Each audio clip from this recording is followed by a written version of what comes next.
森林中一个女孩在疯狂逃跑，而身后则是3名武装暴徒紧追不舍。突然，女孩被前面的万丈悬崖拦住了去路，无奈的女孩只能转身举手投降。就在几名暴徒放松之际，女孩突然转身，不顾生死，直接跳下了万丈深渊，落入了冰冷的河水之中。女孩名叫丽莎，是生活在智利的印第安人，从小就接受父亲的训练，无论是摔跤还是投石都不输当地的男孩。由于当地的土地之争，父亲为了保护族人的领土不被侵占，与当地政府发生冲突，被带走入狱，至今生死未卜。而丽莎与奶奶相依为命，在丛林的部落中生活。长大以后，还以优异的成绩考进了大学。这年暑假，她高高兴兴地返回家乡，刚下车就将鞋子脱掉，开始感受这片陪伴她成长的土地。随后，她穿过森林，一路小跑回家，见到了年迈的奶奶，两人幸福地开始亲近。本以为这个暑假会过得很快乐，但没想到第二天，一辆越野车驶入了他们的森林，并且停在了奶奶房子的门口。从车里下来一个富二代，富二代声称自己是旅游公司的，想买下这片土地开发旅游，同时还能科学地保护这里的生态环境。而奶奶表示自己世世代代住在这里，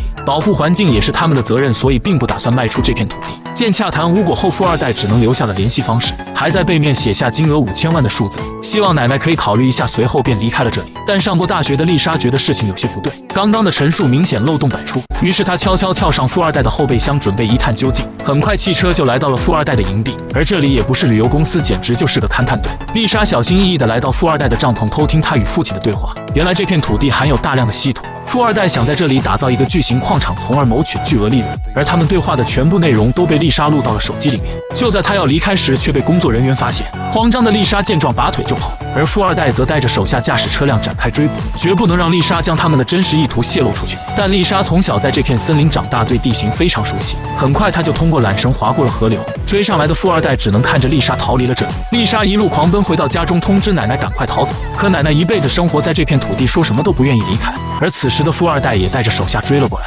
奶奶非常霸气，让他们滚出自己的领地。没想到愤怒的富二代直接掏出手枪，将奶奶一枪击毙。这个富二代来到一家农舍，想买下这片土地，而主人奶奶不仅拒绝，还霸气的让他们滚出自己的土地。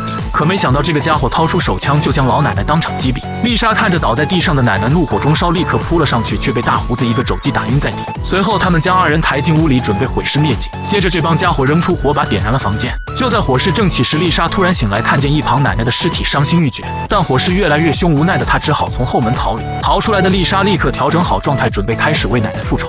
她是要让这帮人渣血染半边天。首先打晕1名小弟，然后用布条塞进汽车油箱，接着将其点燃。随着一声剧烈的爆炸，汽车被大火瞬间吞噬，这让富二代一时间措手不及。大胡子立刻拿出武器分发给众人，然后开始追捕逃进森林的丽莎。但他们不知道的是，此时自己已经成了丽莎的猎物。由于对地形不熟，几人决定就地休息一晚，明早继续追捕。殊不知丽莎就潜入在一旁，时刻注视着几人。第二天一早，一名小弟正在放水时，丽莎突然出现，一把勒住了他的大脖子。小弟掏出匕首还想反击，却被丽莎单手抢夺，一刀攮见了他的大腿。其他同伙听到惨叫声，迅速追了过来。丽莎见状撒腿就跑，但这帮家伙一路狂追，就是不肯放弃。很快丽莎就被逼到了一处悬崖边上，丽莎毫不犹豫飞身一跃，直接跳下了万丈悬崖，落入了冰冷的河水之中。随后抱着一块木头开始向下游漂流。无奈的富二代见状，立即带着手下向下游追去，而漂流在湍急河水中的丽莎手臂也意外被礁石撞得脱臼，最后终于艰难地抵达了岸边。接着他找到一块石头按住手臂，用力一顶，成功将其复原。最后他采了一些可以止血的草药，用嘴将其嚼碎，然后涂抹在伤口上。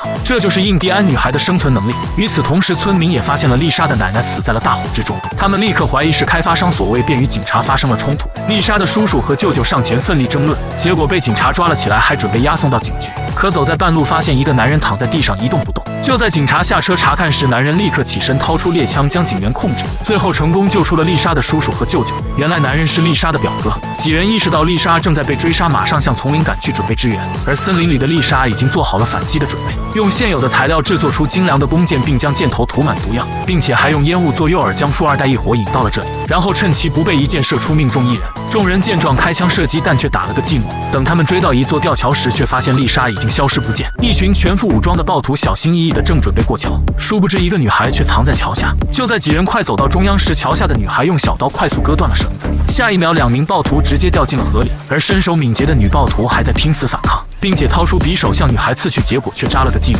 女孩趁机一脚踢在女暴徒的腹部，将其踹进了河里。虽然几人掉进了河里，但女孩并没有将其解决，很快他们就上岸。而丽莎这边抓紧时间再次制作出了投石器，可还没等实战就被大胡子发现，并且直接将丽莎扑倒在地，准备将她彻底解决。但丽莎也不好惹，开始反击。不料大胡子以身材的优势打得丽莎节节败退。随后二人拿起竹竿秀起了棍法，双方大战300回合之后，大胡子一把抓住了丽莎的脖子，将其举了起来。丽莎立刻使出一记双风贯耳，接着一套闪电5连鞭打得大胡子苦不堪言。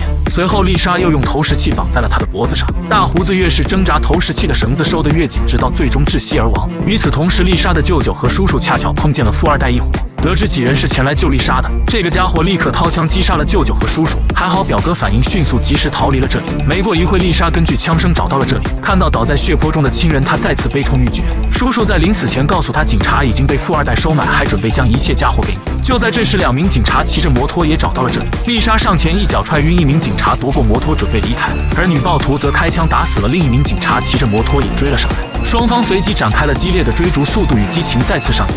由于丽莎对地形比较熟悉，在经过一处下坡时，直接使出一招神龙摆尾，将后面的女暴徒直接跟飞撞在树上，领了盒饭。完事之后，丽莎骑着摩托准备返回，可突然遭遇富二代的埋伏，一记闷棍将她直接打晕。等她再次醒来时，发现自己已经被对方绑在了树上。变态的富二代为了解气，还对丽莎动手动脚，但没想到却被我姐咬伤了耳朵。愤怒的富二代来到河边清洗伤口，就在这时，表哥找了过来，急忙帮丽莎解开了束缚。当富二代回来时，发现这里只剩下了一根绳子，愤怒的他便开始四处寻找。此时的丽莎与表哥躲在一棵树下，毕竟她是个女人，见到了亲人后立刻流出了眼泪。就在表哥承诺可以保护她时，却被一枪打在了胸部。原来是富二代追了过来，表哥让他别管自己，赶快逃走。丽莎无奈只能照做，然后一路狂奔，将富二代引到一处码头。而此时的富二代恰巧枪里也没有了子弹，丽莎趁机开船逃走，而富二代也启动快艇紧追不舍。很快这个家伙就追上了丽莎，丽莎毫不犹豫主动出击，跳上了对方的船，双方展开生死对决。但丽莎毕竟是女人，体力有限，很快被富二代按在了甲板之上。